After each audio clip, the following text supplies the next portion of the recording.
بسم اللہ الرحمن الرحیم۔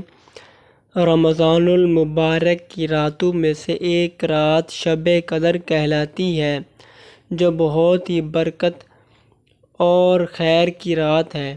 قرآن پاک میں اس کو 1000 مہینوں سے افضل بتلایا ہے۔ 1000 مہینے کے 83 برس 4 ماہ ہوتے ہیں۔ خوش نصیب ہے وہ شخص جس کو اس رات کی عبادت نصیب ہو جائے، کہ جو شخص اس ایک رات کو عبادت میں گزار دے، اس نے گویا 83 برس 4 ماہ سے زیادہ زمانہ کو عبادت میں گزار دیا، اور اس زیادتی کا بھی حال معلوم نہیں کہ 1000 مہینے سے کتنے ماہ زیادہ افضل ہیں۔ اللہ جل شانہ کا حقیقتاً بہت ہی بڑا انعام ہے کہ قدر دانوں کے لیے یہ ایک بے نہایت نعمت مرحمت فرمائی۔